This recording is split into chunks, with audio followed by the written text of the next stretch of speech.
SEC bias, SEC bias. Man, I'm about sick and tired of hearing y'all cry all the time, man. That's all y'all talk about is how the SEC has a built-in bias for them when it comes to playoffs and all this stuff in college football. When in fact, there should actually probably be more of a bias given to the SEC. And today, for all you wet diapers out there outside the SEC conference, all you haters that are rashing up, we're going to try to do a little something here today to educate y'all so y'all don't rash up before the season ever ends. Let's talk about it.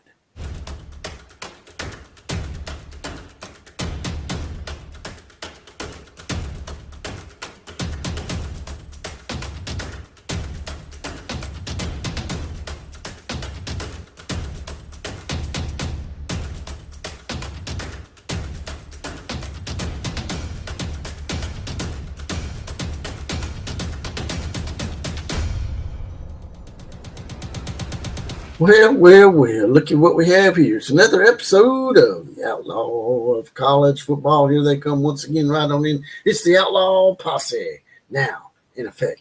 And today's four horsemen shout-outs go to Sean, James, Mike, Happy, Enough is Enough, and Fred Bagley are saddled up, mounted, and ready to go. They're going to help us with today's college football invasion. Also, if y'all ever have any ideas for the show, hit me up on Twitter, aka X, at OCF Productions, and we'll take any ideas you have into account and maybe even be on the show. Now, getting right to it here, I'm going to bring up the playoff bracket for y'all right now so we can go ahead and address all these crybabies out here that are whining and complaining about the SEC supposedly having a bias being given to them by the College Football Playoff Committee, which it's really not. It's not as much of a bias as it should be, to be quite honest with you. So here we are. Here's the bracket, as we can see it here. The top four seeds, and this is not done by the rankings. This is done by conference champions, by the way, which is stupid. It should be the best four teams that get the top four buys, in my opinion. But number one seed, of course, is Oregon. The number two seed goes to Texas. Number three seed to Miami. And the number four seed for the Boise State Broncos, because BYU slipped so far that now the next highest conference champion is Boise State by rank. In the 8-9 game, it would have Alabama at Notre Dame. Ohio State would host BYU. Indiana would host Ole Miss, and Penn State would get Georgia in Penn State. So that don't look like SEC bias to me. And if you want to say talking about a bias, it might be more of a Big Ten bias. Big Ten's the one that's got a bunch of teams in the top five, and every single one of their teams that are not in the bias get a home game. Penn State gets a home game. Indiana gets a home game. Ohio State gets a home game. So where's the bias? In Indiana, the basketball school gets a home game with Ole Miss.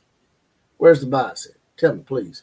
Because we have more teams in there than you do. Well, it's because, and it's not a bias, it's really simple. I'm going to break this down for y'all, and y'all probably going to roll your eyes. Jump back in here. I got one more thing I had to insert before this goes to upload, and that is Alabama jumping over Miami. That's another one of those SEC bias things that they're crying about. They always microcosm it down to Alabama because Alabama is the most successful team in SEC history, so they're going to get most of the hate. So Alabama jumping over Miami was very much warranted. And you're like, well, how can that be, man? You're just saying that because you're an Alabama fan. No, I'm not. It's something that should have happened 2 or 3 weeks ago, actually. Should have happened at least last week. Alabama is a very much more impressive team than Miami. Alabama looks better than Miami. And this is supposed to be about the best teams. People want to try to forget that. And this whole playoff committee thing, a lot of people have been up in arms about it because a lot of those teams that are in the top five, their strength of schedule is not nowhere near where it needs to be where they're at, like Texas, Penn State, and Indiana. But Alabama jumping over Miami was absolutely warranted. Now, they shouldn't have waited till this week to do it, but it should have been done last week. So stop, once again, wetting your diaper, complaining, and losing your bowels over something that's pretty obvious to everybody outside of those that just want to generally hate on the SEC and Alabama. Because Alabama, without a shadow of doubt, is a better team than Miami. Miami almost lost to Cal. They had to come back from a big deficit to beat Duke. They had to overturn a Hail Mary that was caught in the end zone by Virginia Tech to win, and then they finally lost to a middling Georgia Tech team that's like 5-4 or 6-4. So just stop, man. Y'all stop, man. Y'all making yourself look rather weak sauce. Now, back to the show here, because you're going to say, well, sometimes we do beat the SEC in non-conference games and in bowl games. Yeah, sure you do. It's a one-off. That's what y'all don't understand. It's a one-off. Very rarely do any of your teams in the Big 12 or the ACC specifically, these are the two whiniest bitches out there, very rarely do your teams play 2 or 3 SEC schools in a season. Sure, anybody can get up for one SEC game and beat the SEC. That can absolutely happen. But it's just like the Boise State fan that was on here spastically wetting their diaper the other day. I was like, they're talking about, oh, the SEC don't play so-and-so and yada, yada, yada, and the SEC bias is gonna reign supreme once again. Let me ask you this, man.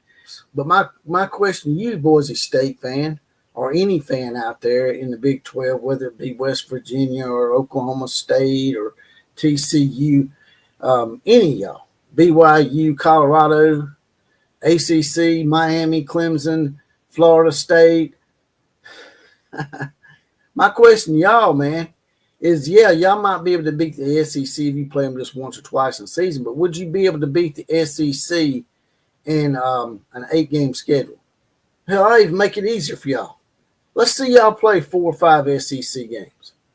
Guaranteed had who's up there? Miami at 9-1. Even Indiana, who's in the Big 10. Indiana or Miami, it plays 5 SEC games this year. Yeah, Miami beat Florida in a one-off. But they play, let's say they play these SEC teams 5 times a year. Guaranteed you're going to lose at least 2 or 3 of those games. Guaranteed. And you won't be talked about being in the playoffs. Teams like South Carolina, for example, probably one of the hottest teams on the outside looking in, would probably win any conference outside the SEC. They'd probably be at least 2nd or 3rd in the Big 10. And definitely South Carolina would win the Big 12. They would definitely win the ACC. So stop whining and complaining about it, because we're not getting any bias. As a matter of fact, to be honest with you, by strength of schedule and just mere eye test, see, I don't want to go by all that, though. Y'all want to just go by, oh, well, we won our conference, we should get in. No, that's not the way it should be, but y'all do. Y'all get a free pass in. But the difference is y'all might have to go through 3 SEC teams win national title now. You won't be able to win a one-off like Clemson used to do with Alabama. There'll be no more of this one-off stuff. Although y'all do get them on the road, according to this. Y'all do get them to go play y'all on the road, which is a bunch of horse shit once again. So there ain't really no SEC bias here. Matter of fact, there should be more of an SEC bias, because strength of schedule, eye test, the things that really matter, SEC's better. If you want to quit going by brand and quit getting left out because normally your university sucks, well, then do better consistently. The SEC and the Big 10 to some degree have earned the right to get a pass for their brand outside of a few teams like Indiana, Purdue, Vanderbilt, maybe Kentucky or something like that. But so in conclusion, if I were y'all, especially the Big 12 and the ACC, I would either invest in some really good rash cream, because If you keep whining like this and complaining, you ain't going to do nothing but rash up and wet your diaper. And that's all I got to say about that. Like, share, comment, and subscribe to this channel, even if I pissed you off today. Also, you can join the Outlaw Posse and get your random 4 horseman shout like those guys just did it earlier today. You'll get your badge, you'll get deputized, and may even be the comment of the day. It's number $2.99 a month, 75 cents a week. That's just a half a bottle of water for the Outlaw. KMCA to all the other teams. Class is now officially dismissed.